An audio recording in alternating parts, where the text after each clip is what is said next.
Hi everyone, আমার নতুন আরেকটি ব্লগে তোমাদের সবাইকে স্বাগত জানাচ্ছি। আমি তুলি, তোমরা দেখছো তুলির সংসার। দুদিন পর আবার ব্লগ করছি। শরীরটা বড্ডই খারাপ হয়েছে, অনেকটাই খারাপ হয়েছে শরীরটা। এখন বাইরে যা ভাইরাল ফিভার চলছে, আর মানে বৃষ্টিতে বাইরে বেরোতেই হচ্ছে প্রায় ছেলের পরীক্ষার জন্য। এই জন্য শরীরটা একদমই ভালো না। তবে আজকে দেখো পরীক্ষা দিতে গেছি, তাই আবার তোমাদের জন্য নতুন একটা ভিডিও নিয়ে চলে এসেছি। তো দেখো, ছেলেকে পরীক্ষা দিতে গিয়ে আমরা ধুবিঘাটে গিয়ে বসে আছি, আমি আর আমার বান্ধবী মিলে। আর এই সেই জায়গাটা যেখানে আমরা শীতকালে মাঠে বসে আড্ডা দেই, গাছের তলায় হালকা হালকা রোদ আসে, গঙ্গার দিক থেকে হালকা হালকা ঠান্ডা হাওয়া আসে, খুব সুন্দর আবহাওয়া যাকে বলে। আমরা সবাই মিলে এখানে আড্ডা দিই। ছোটোখাটো একটা হাট বসে যাকে বলে। এখানে কেউ জামা কাপড় নিয়ে আসে, কেউ সাজার জিনিস নিয়ে আসে, কেউ ব্যাগ নিয়ে আসে, সবাই সবার মতন জিনিস বিক্রি বাট্টা করে যাকে বলে। আমরাও কেনাকাটা করি, মজা করি, আনন্দ করি। তো যাই হোক বন্ধুরা, স্কুল থেকে বাড়ি এসে তো রান্না বান্না করতেই হবে, যতই শরীর খারাপ থাকুক না কেন। পেট তো আর কিছু মানবে না। তো কিছু ঝাল ঝাল জিনিস আজকে খেতে ইচ্ছা করছিল, ইচ্ছাই হলো হঠাৎ করে। তো দেখো, ইচ্ছা যখন করছিলই, তা ফ্রিজ থেকে খুঁজে খাজে মোটা মোটা 3-4টে পটল পেয়েছি। ওই পটলগুলোকে পটলের মাল মশলাগুলো পরিষ্কার করে বেশ ফাঁপা বানিয়ে নিয়েছি। ওগুলোকে নুন হলুদ দিয়ে বাটিতে সিদ্ধ করে নিয়েছি, তোমাদের আগেই দেখালাম।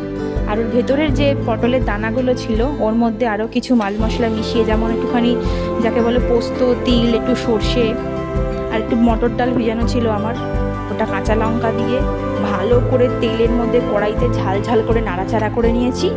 এই সেই পটলগুলো। এইবার আমি পটলের মধ্যে পুর একটা একটা করে ভরে নেব। ভরে নিয়ে ব্যাটার একটা বানাবো। ব্যাটার যাকে বলে, তোমরা ময়দারও বানাতে পারো, বেসনেরও বানাতে পারো। আমার ঘরে বেসন ছিল না, তাই আমি ময়দার বানিয়েছি।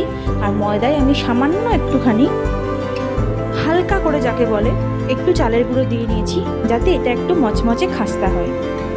তো আমি পটলের পুর ভরে ময়দার চালের গুঁড়োর ব্যাটার দিয়ে বানিয়ে ওর মধ্যে ডুবিয়ে ডুবিয়ে তেলের মধ্যে আচ্ছা করে পটলগুলোকে ভেজে নিয়েছি।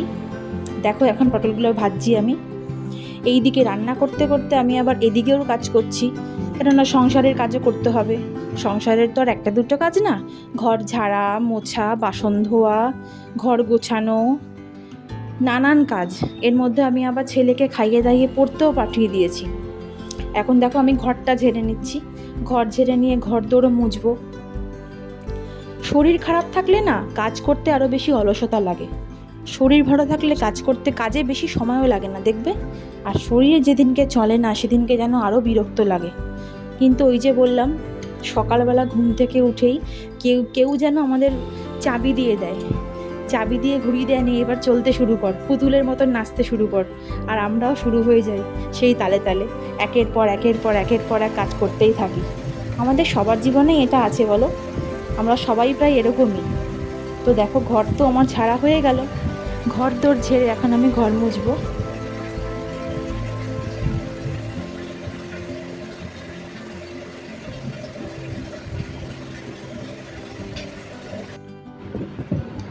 তো দেখো, আমার সমস্ত কাজই কমপ্লিট হয়ে গেছে, ঘরদোর মোছাও, ঠাকুরের পুজো দেওয়া।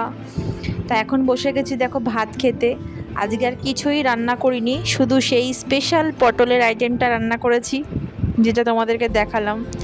আর করেছি একটা নিরামিষ সব দিয়ে চচ্চড়ি, আর কি সব রকম সবজি ছিল, সেই সব রকম সবজি দিয়ে একটা চচ্চড়ি টাইপের করেছি। এটা আমাদের বাড়িতে প্রায় সবাই খেতে ভালোবাসে। লাস্টে নামানোর আগে একটু মিষ্টি, একটু ধনেপাতাই তরকারিটার সেন্টটাকে আরও বাড়িয়ে দেয়। তো দেখো, এখন ভাত খেয়ে নিচ্ছি আমরা।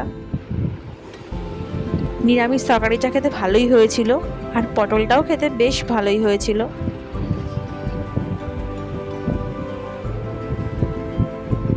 তো দেখো বন্ধুরা, আজকের ভিডিওটা এইটুকুই থাকলো।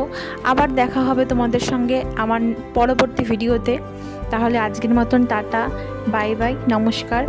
ভালো থেকো তোমরা, সুস্থ থেকো তোমরা। আর ভিডিওটা ভালো লাগলে অবশ্যই সাবস্ক্রাইব করে দিও কিন্তু, আর লাইক, কমেন্ট, শেয়ার করো। আজকের মতন তাহলে টাটা।